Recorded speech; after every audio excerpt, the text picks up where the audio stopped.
शिव भक्ति की अद्भुत कहानी। एक छोटे से गांव में एक बुजुर्ग किसान रामदास रहते थे। रामदास जी भगवान शिव के परम भक्त थे। हर दिन तड़के उठकर नदी किनारे जाकर शिवलिंग का अभिषेक करते और बड़े भक्ति भाव से शिव जी के मंत्रों का जाप करते थे। रामदास के गांव में शिव भक्ति की कई कहानियां प्रचलित थीं, लेकिन उनमें से एक कहानी बहुत ही अद्भुत थी। यह कहानी उनके जीवन की सबसे अनोखी घटना थी। कहानी शुरू होती है एक ऐसे दिन से जब आसमान में काले बादल घिर आए थे, बिजली कड़क रही थी और तेज बारिश हो रही थी। उस दिन रामदास जी रोज की तरह अपने खेत में काम कर रहे थे। अचानक एक बूढ़ा साधु उनके पास आया। साधु बहुत थका हुआ था और उसकी हालत देखकर ऐसा लग रहा था जैसे उसे भूख प्यास से बड़ी तकलीफ हो रही हो। रामदास ने उसे अपने घर ले जाकर भोजन कराया, पानी पिलाया और आराम के लिए बिस्तर दिया। साधु ने रामदास की भक्ति और सेवा से प्रसन्न होकर कहा, तू बड़ा ही पुण्यात्मा है, मेरी एक इच्छा पूरी कर सकता है। मैं तुझे एक वरदान देना चाहता हूँ।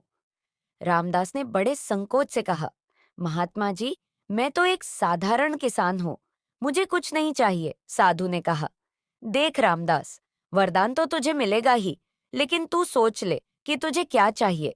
ये एक ऐसी शक्ति है जो तुझे शिवजी से जोड़ सकती है।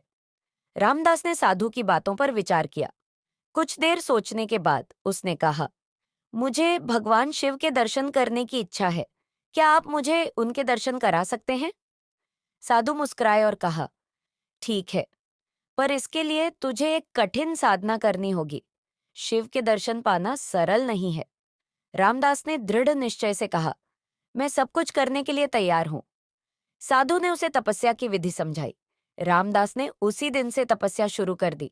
उसने अपना पूरा जीवन शिव भक्ति में समर्पित कर दिया। रोज सुबह शिवलिंग पर जल चढ़ाता, मंत्रों का जाप करता और साधना में लीन हो जाता। दिन, सप्ताह और महीनों तक रामदास ने बिना रुके तपस्या की। आखिरकार एक रात जब रामदास गहरी ध्यान में थे, अचानक उनके सामने एक तेज रोशनी प्रकट हुई। उनकी आंखें धीरे धीरे उस प्रकाश की ओर खुली और उनके सामने स्वयं भगवान शिव खड़े थे। रामदास ने देखा कि शिवजी मुस्कुराते हुए उसे देख रहे थे। वह उनके चरणों में गिर पड़ा और आंखों में आंसू भरकर बोला, प्रभु, आपके दर्शन का सपना तो मैंने सदा देखा था, पर यह सच हो जाएगा ऐसा कभी सोचा नहीं था। शिवजी ने आशीर्वाद देते हुए कहा, रामदास, तेरी भक्ति से मैं अत्यंत प्रसन्न हूँ। मांग जो तू मांगना चाहता है। रामदास ने कहा, भगवान, मुझे किसी चीज की चाह नहीं है, आप बस मेरे साथ रहें, यही मेरे लिए सबसे बड़ा वरदान है। शिवजी मुस्कुराए और बोले, तेरी भक्ति अमर रहेगी।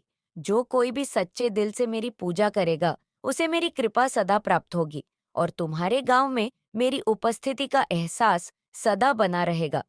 इतना कहकर भगवान शिव धीरे धीरे अदृश्य हो गए।